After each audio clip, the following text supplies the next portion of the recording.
Something watches from my window every night at 2:22. I've lived in this house for as long as I can remember. My parents moved in when I was just a baby, and it's been our home ever since. It's a cozy place, nothing too special, just your typical two-story house in a quiet suburban neighborhood. But there's one thing that sets our home apart from the others, something I never spoke about until recently. Every night, at exactly 2:22 a.m., something watches me from my window.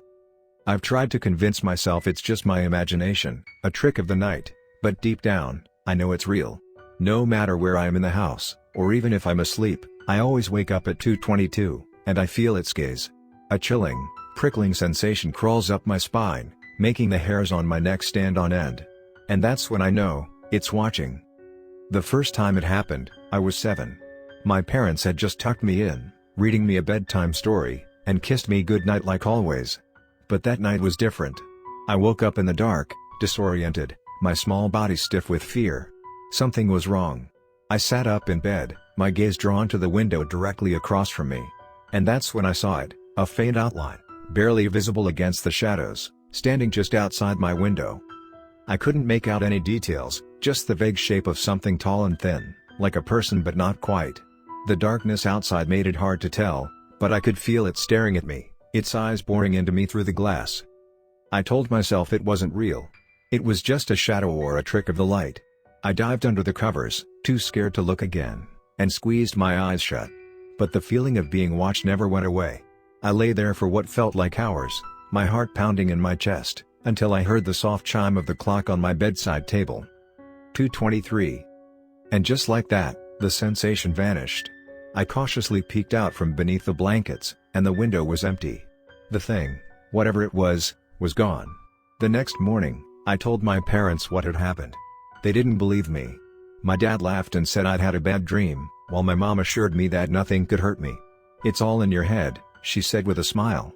"There's nothing to be afraid of." But I was afraid. I didn't know how to explain it, but something had been there, watching me. And as the nights went on, it kept happening. Every night, without fail, I'd wake up at 2:22, and I'd feel it. The presence outside my window. I stopped telling my parents. They didn't want to hear it, and I didn't want them to think I was crazy. So, I tried to handle it myself. I started sleeping with the blankets pulled over my head, hoping that if I couldn't see it, it couldn't see me. But the sensation never went away. Even when I couldn't see it, I knew it was there, lurking outside my window, watching. As I got older, I learned to live with it, though it never got any easier. By the time I was 15, things had escalated. It wasn't just the feeling of being watched anymore. I started hearing things, soft, rhythmic tapping on the window, like fingernails drumming lightly on the glass. At first, I tried to convince myself it was just the wind or a branch, but the taps were too deliberate, too precise. Then came the whispering. It started as faint murmurs, barely audible, like distant voices carried on the wind. I couldn't make out the words, but I knew they were directed at me. Night after night, the whispers grew louder, more insistent. "Come closer," the voice whispered one night. I froze in place, clutching my blankets to my chest. The voice was soft, almost coaxing, as if trying to draw me in. Just one peek. I didn't move. I kept my eyes shut, gripping the edge of my pillow so tightly my knuckles turned white. I could feel it, whatever it was, waiting, hovering just outside the window. The next morning, I convinced myself it was just another bad dream. It had to be.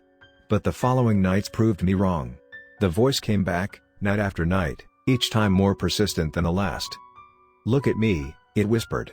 "I know you're there. Just look." I never looked. No matter how much it begged, I kept my eyes firmly shut, my body rigid with fear. I told myself that as long as I didn't look, I would be safe. That became my rule: don't look, and it can't hurt you. But then came the night before I left for college. The night that everything changed.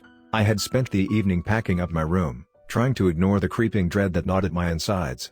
My parents were downstairs, excitedly talking about my future, how proud they were of me.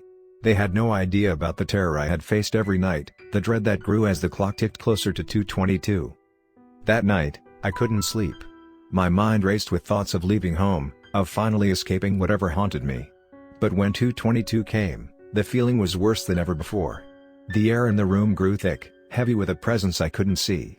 My skin prickled, and my heartbeat quickened as I felt the weight of its gaze pressing down on me. "Look at me," the voice whispered, louder now, more forceful. I buried my head under the blankets, trying to block it out. "Look at me," it hissed. I could feel it getting closer, pressing against the window, almost as if it were trying to come inside. I clenched my eyes tighter, my body trembling. I wanted to scream, to run, but I couldn't move. The weight of its presence was suffocating. "Look at me." And in that moment, I broke. My resolve shattered, and I opened my eyes. I wish I hadn't. Standing outside the window was a figure, more terrifying than anything I could have imagined. Its body was tall and impossibly thin, its limbs too long and spindly for a human.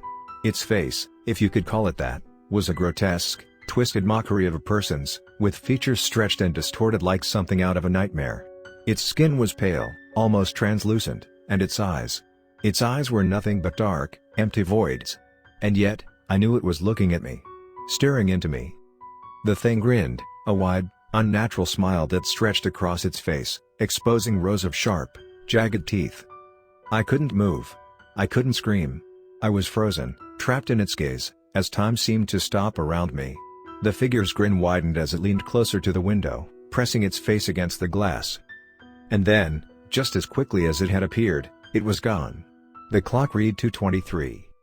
I gasped for breath, my body shaking uncontrollably. The room felt lighter, warmer, but the damage was done. I had looked. The next morning, I left for college, hoping that by leaving the house, I could leave the thing behind. But deep down, I knew the truth. It had followed me.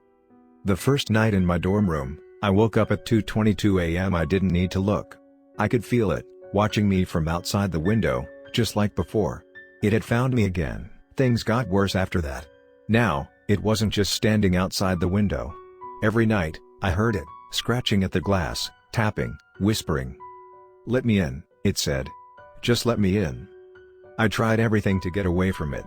I moved dorms, stayed with friends, even booked hotel rooms far from campus. But no matter where I went, no matter how far I ran, it always found me. At 2:22 a.m., I would wake up, and it would be there, waiting, watching, whispering. One night, I thought I could trick it.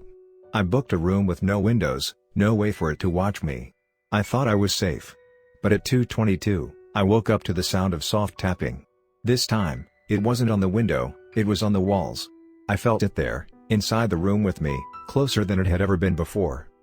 Let me in. I'm writing this now because I don't know how much longer I can last. I've been living like this for years, moving from place to place, trying to stay one step ahead of it. But every night, at 2:22, I wake up, and it's there, watching, waiting for me to break. I don't know what it wants, but I know one thing: I can't let it in. If I do, I'll be trapped with it forever. I've thought about reaching out for help, but how could I explain this to anyone? Who would believe me? This thing, whatever it is, has haunted me my entire life, and I can't escape it. I've come to accept that. But the worst part is that I know, one day, I will break. One day, I will let it in. And when that happens, I won't be here to tell the story.